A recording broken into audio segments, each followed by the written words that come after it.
Mothers and fathers, husbands and wives, sisters and brothers, friends for life. We won't live in the past. We're making it last.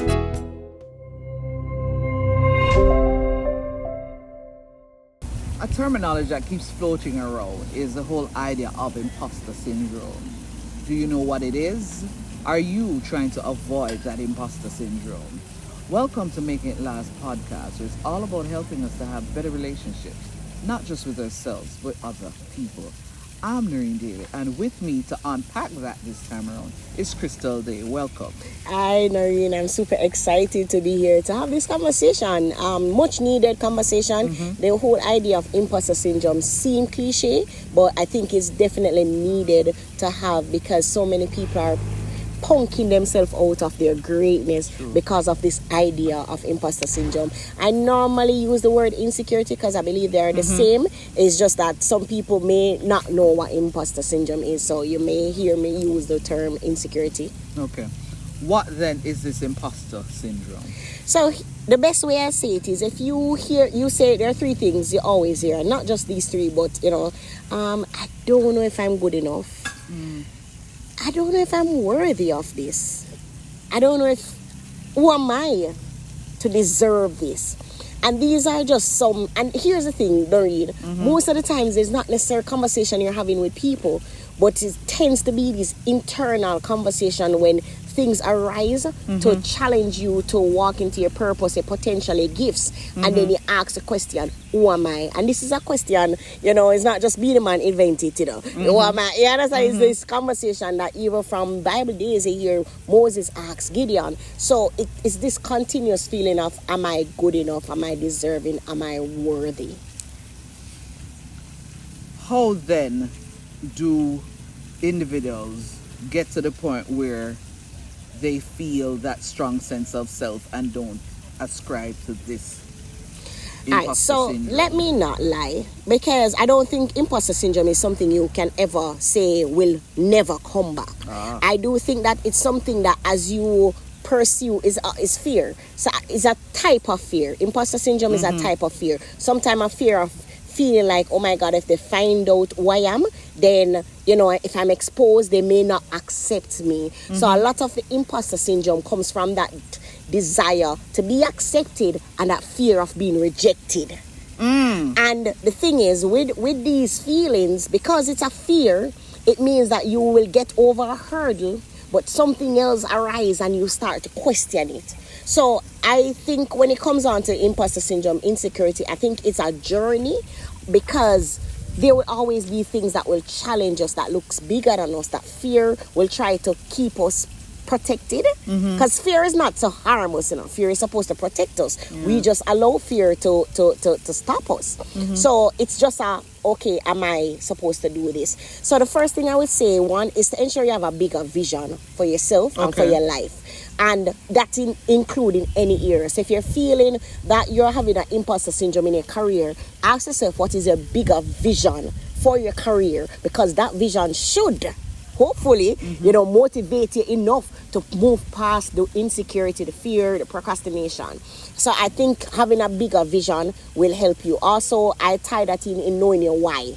Okay. Knowing your why to why you want to, again, if you want a family, if you want a certain relationship, if you want a certain friendship, and you feel this undeserving feeling coming along, your why should help you to move past that and to walk in that motivation. A final thing that comes to mind for now is, this may come off a little bit super spiritual, and I don't know what the audience, because some people believe in God, some people don't. Right. But for me personally, as a faith-based person, I remember when I started writing my book, Their Insecurity, and my idea is that insecurity, imposter syndrome, we just need to be more confident. And the Lord said to me, no, is the antidote for insecurity is not confidence, is identity. The more you understand who I am in you, is the more you're able to walk boldly and deserving of things, feeling deserving because of everything that I have done, and I have already prepared. He says I've given you everything you need for life and godliness. Even if you're not a Christian yet, right? The question you should ask yourself is, who am I deep down? in that core of who you are. We know, you know. And that is the thing that intimidates us the most. You know, there's this poem that they say Marianne will, what is the intimidating is what is that greatness that lie. Yes.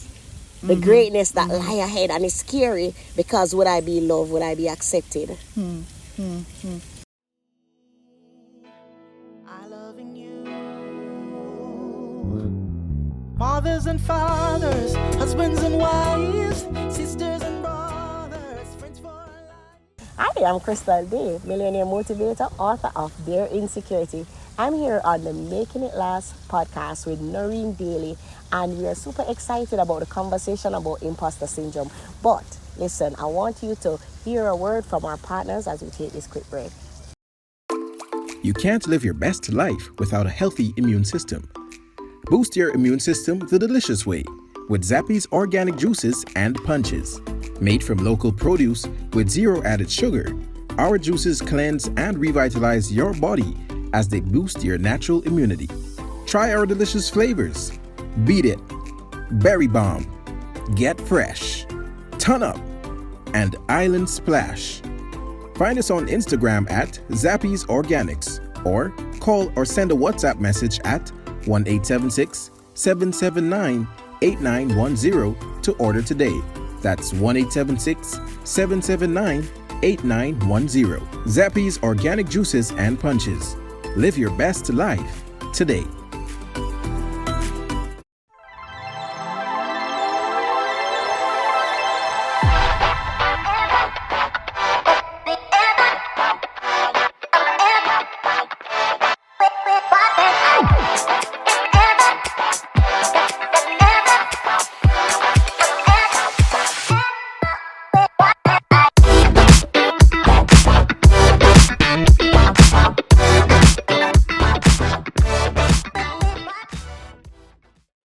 Bring me down, can't none bring me down. Your love is too high. Bring me down, can't none bring me down. I said, clap along if you feel like a room without a roof. Clap along if you feel like happiness is the truth.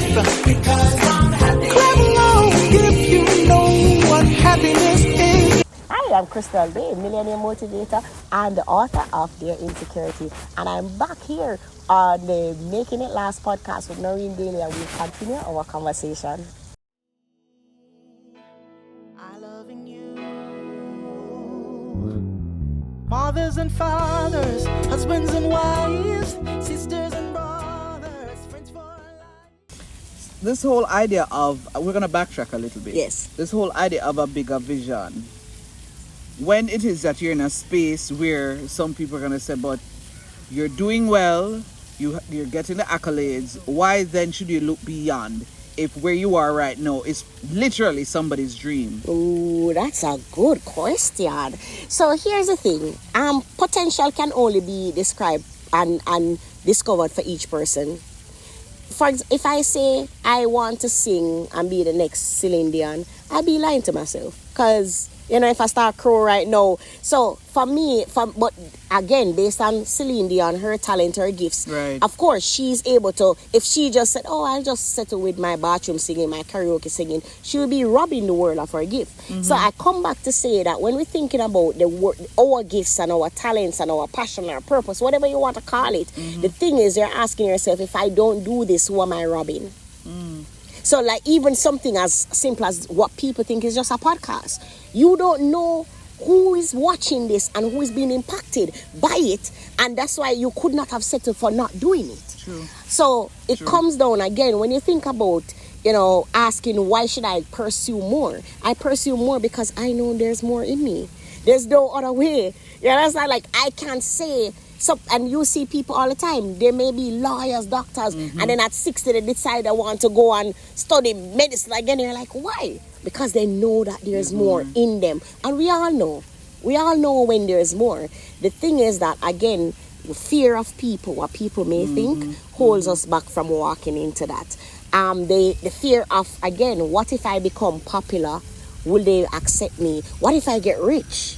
would they reject me? And because of that fear, we stifle that greatness that I believe is inside of us. So how do you know? You know. You know. You know. We're gonna go to the next one you said right after that is the whole idea of your why, knowing your why. Yeah. How did you get to know, or how did you know your why? I don't think my why started as young as I can remember. I grew up in the inner city. I grew up in Maxfield Avenue, Kingston, very poverty. My parents struggled to, put food on the table, etc. So as young as I can remember, I remember always telling my parents and telling myself that I must help my family to get out of this. This will not be our reality. We grew up with hearing gunshots. A lot of the girls in our community get pregnant at early.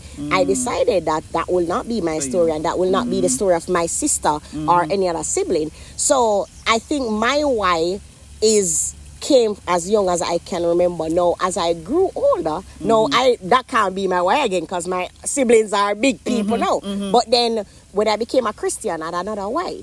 When I started to read the word and God saying that he has plans for me, I'm like, okay, how can I please this God that I serve? When I had a daughter, my why even increased, because now I wanted to leave a legacy beyond, so I think that our why has to be bigger on us, because that's what keeps us motivated. Because honestly, I'm telling you, if this was just about me, I probably would have write one book and feel accomplished and move on with my life. But when I think about how my books impact people, then I continue writing. Every time somebody say, like recently I launched my own talk show, somebody's like, but you had a podcast already. Why would you talk? Because there are people that will not read my book, that may not listen to a podcast, that will watch my talk show. You understand? So guess what? My message must go out. I'm launching a magazine.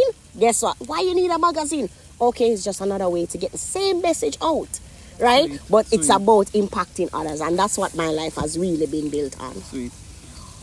For somebody who will listen and watch this and think, I'm in a space where I'm trying not to allow that imposter syndrome to really get under my skin, so to speak.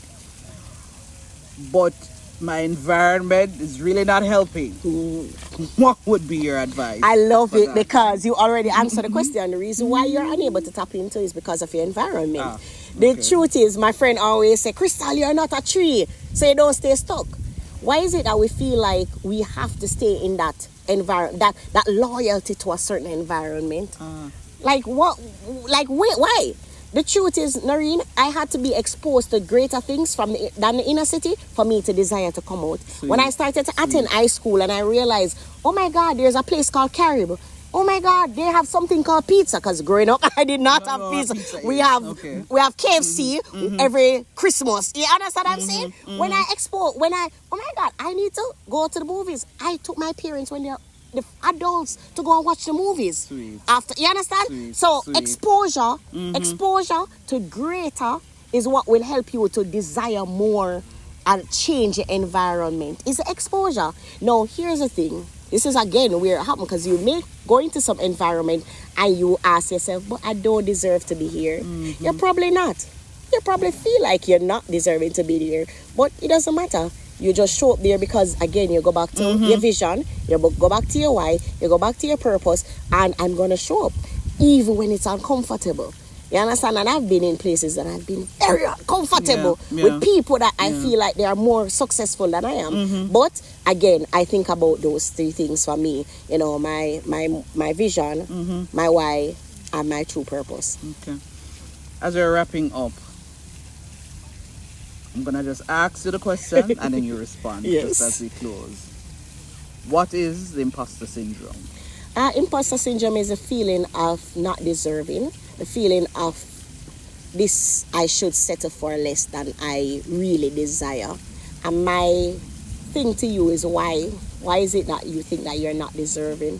What about you that think you should be less than any human being? We all breathe the same way. We all, like, it's not where you come from, the amount of money in your bank account, none of this matter.